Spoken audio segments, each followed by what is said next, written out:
आप लोगों ने न्यूज सुनी होगी आजकल कि उत्तराखंड के पहले सीडीएस, मतलब भारत के पहले सीडीएस उत्तराखंड के निवासी जनरल बिपिन रावत जी, उनका गांव है पौड़ी में, है ना, सैना करके गांव है। तो यहाँ पे छावनी बन रखी है, यानी कि इसका मतलब क्या है कि यहाँ पे बाहरी लोग आ नहीं पा रहे थे, जा नहीं पा रहे थे, केवल जो उस गांव के निवासी हैं वही यहाँ पे रह रहे हैं। तो नमस्कार दोस्तों, आप सभी का स्वागत है प्रोविडेंस कोचिंग देहरादून में। और आज का जो चर्चा का विषय रहने वाला है वो है जनरल बिपिन रावत जी के पैतृक गांव सैना में एडवांस कैंप।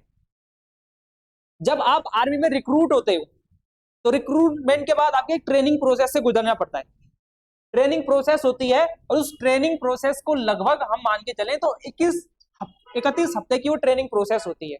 उस 7-8 महीने की ट्रेनिंग प्रोसेस में आपको कई सारे दौर से गुजरना पड़ता है कि किस प्रकार से मेंटल फिजिकली चैलेंज होंगे, किस प्रकार से आपको काम करना है। अब उसके लिए एक्सरसाइज होती है, उसके लिए आपको फील्ड वर्क में ट्रेनिंग दी जाती है, रिगरस ट्रेनिंग। जब ट्रेनिंग दी जाती है तो इससे पहले मतलब पहले तो सेंटर में दी जाती है, लगभग 27 हफ्ते तक तो सेंटर में दी जाती है, और 2 हफ्तों के लिए आपको out of the centre training करवाई जाती है। मतलब अरे तुम क्लास में जो पढ़ रहे हो उसका प्रैक्टिकल बाहर, जैसे केमिस्ट्री की लैब में है ना, तो पहले तुमको बताते हैं कि कौन कौन से सब्सटेंस कैसे मिलके बनते हैं, और उसके बाद उसका लैब में क्या कराते हैं, प्रैक्टिकल करवाते हैं कि इसका इतना रेशियो डालने पे ही ये चीज बनेगी। तो वैसे ही यहाँ पे प्रैक्टिस पहले 27 हफ्ते तक ट्रेनिंग कराई जाती है सेंटर में, और गढ़वाल रेजिमेंट का सेंटर है लैंसडाउन। तो ये यहाँ प्रैक्टिस होती थी, ये ट्रेनिंग होती थी।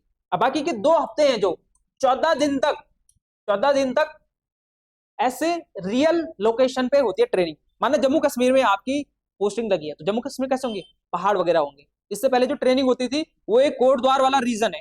कोटद्वार आपने देखा ही है, बिल्कुल समतल है, तो इस कारण से कोटद्वार में या अन्य जगहों पे जो ट्रेनिंग बेस कैंप लगते थे वो उतने अच्छे इफेक्टिव नहीं थे। फिर भारतीय थल सेना ने डिसाइड किया कि गढ़वाल रेजिमेंट के जो नए ट्रेनी है इनको ट्रेनिंग देंगे, और इसके लिए सैना गांव को चुना गया जो जनरल बिपिन रावत जी का गांव है। ये है वो सैना गांव और इनके इस गांव की ट्रेनिंग है ना। तो इनका पैतृक गांव है, मूल रूप से ये यहाँ नहीं रहते थे, तो इनके पूर्वजों का जो गांव है वहां पे सफल ट्रेनिंग का आयोजन हुआ है ना।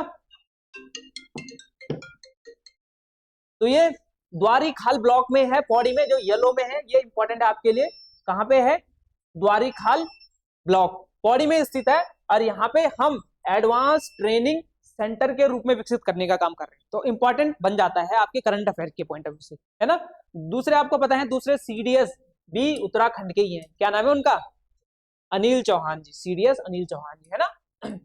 अच्छा, यहाँ पे क्या है, अच्छी परिस्थितियां हैं, धरातलीय परिस्थितियां, और सभी ट्रेनिंग यहीं पे अच्छे से हुई है। इस कारण से ये क्षेत्र काफी अच्छा माना गया। ये देखो वही गांव की फोटो है। ये जो ट्रेनिंग करते हैं कि मतलब किस प्रकार से आपको सिचुएशन को देखना है, किस प्रकार से एनालाइज करना है चीजों को, है ना। तो काफी अच्छी चीजें हैं यहाँ पे। इस कारण से दुर्गम पहाड़ी में ये कुछ खास इंपॉर्टेंट है नहीं। अच्छा, और बाकी सारी चीजें वही है कि ट्रेनिंग के दौरान फिर अभ्यास रेजिमेंट सेंटर में भर्ती के बाद अग्निवीरों को 31 हफ्ते की सप्ताह दी जाती है। 26 सप्ताह की ट्रेनिंग तो के बाद दूरस्थ 14 दिन के लिए जो एडवांस कैंप लगाए जाते हैं वहां होता है, और इसके लिए अच्छा एरिया ये वाला है ना। बाकी ये इंपॉर्टेंट है नहीं हमारे लिए, ये आर्मी के पॉइंट ऑफ व्यू से इंपॉर्टेंट है। तो बस यही थी, 4-5 मिनट में इतना समझे होंगे आप कि एक जो लास्ट इंपॉर्टेंट है कि सैना गांव में होगा द्वारी खाल ब्लॉक में एडवांस ट्रेनिंग कैंप, है ना।